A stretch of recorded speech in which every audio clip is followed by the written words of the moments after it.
क्या आपको याद है रेने डेकार्ट ने एक सर्टेन श्योर शॉर्ट नॉलेज पे पहुंचने के लिए हर एक चीज डाउट कर दी जो भी वो देख रहे थे, टू द पॉइंट अंत में आकर के उन्होंने खुद अपने आप को डाउट कर दिया। और जब उन्होंने अपने आप को डाउट किया, ठीक इसी तरीके से वो तब जाकर के किसी certain indubitable knowledge, I think therefore I am यानी कोजिटो अर्गो सम की तरफ पहुंचे थे। एक और फिलोसोफर हैं जो बहुत ही ज्यादा फेमस है, वो भी इसी तरीके से किसी सर्टेन श्योर शॉर्ट नॉलेज की तरफ आना चाहते हैं। उनका नाम है एजे एयर।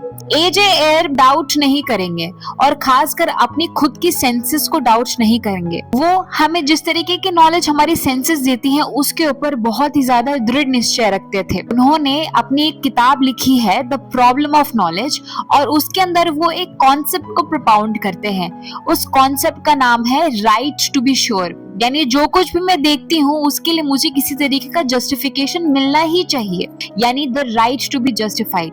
उनके बुक का जो सेंट्रल कॉन्सेप्ट है वो यही है कि वो स्केप्टिसिज्म को काउंटर करना चाहते हैं। और वो बोलते हैं क्यों डाउट करते रहते हो हमेशा हमारे सेंसेस को, क्यों अपने मेमोरी को डाउट करते रहते हो जो आपको कोई भी चीज को रिमेम्बर करने में आपकी हेल्प करती है। कोई भी चीज जब आपके दूसरे आपको बताते हैं, यानी उन्होंने किसी तरीके का जीवन तो जिया होगा, उनके अनुभव से वो हमें बताते हैं, आप उसको क्यों डाउट करते हैं? आप खुद के इंट्यूशन को क्यों कभी ट्रस्ट नहीं करते हैं? वो भी तो आपके किसी तरीके की सेल्फ ऑब्जर्वेशन या आपके लिव्ड एक्सपीरियंसेस से आई होगी। यानी जो कुछ भी हम लोग देखते हैं वो सारी की सारी चीजें आपके खुद के सेंस एक्सपीरियंस से आई है। हमारी जो सेंस एक्सपीरियंस होती है वो हमें कभी भी अनरिलायबल डेटा नहीं देती। वो परसेप्शन के कॉन्सेप्ट को एक्सप्लोर करते हैं और वो बोलते हैं कि यही परसेप्शन ही आज हमें नॉलेज दे रही है प्रेजेंट का।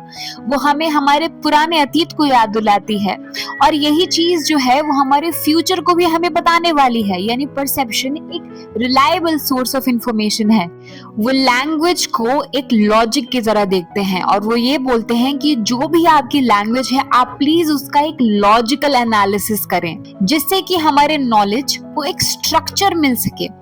और जब कोई भी चीज लॉजिकली और साइंटिफिकली इस तरीके से एनालाइज होकर के प्रूव हो जाएगी कि हमने भाषा को ही इसी कैटेगरी में डाल दिया है, तो हमारे नॉलेज को एक स्ट्रक्चर मिल जाएगा और इस तरीके से हम कोई भी आर्गुमेंट को वैलिडेट कर सकते हैं। तो वो डेकार्ट की तरह डाउट नहीं करते, उन्होंने भी लॉजिकल एनालिसिस और रैशनलाइजेशन लाया, पर अनलाइक डेकार्ट उन्होंने इसी सेंस परसेप्शन का इस्तेमाल करके एक सर्टेनिटी पाई। मुझे आशा है कि आपको भी ये टॉपिक बहुत ज्यादा इंटरेस्टिंग लगा होगा, जहां हमने दो फिलोसोफर, एक जो फादर ऑफ मॉडर्न फिलोसफी यानी रेने डेकार्ट के कॉन्सेप्ट के बारे में एक्सप्लोर करते हैं और दूसरी तरफ A J Ayer. Thank you so much मुझे सुनने के लिए।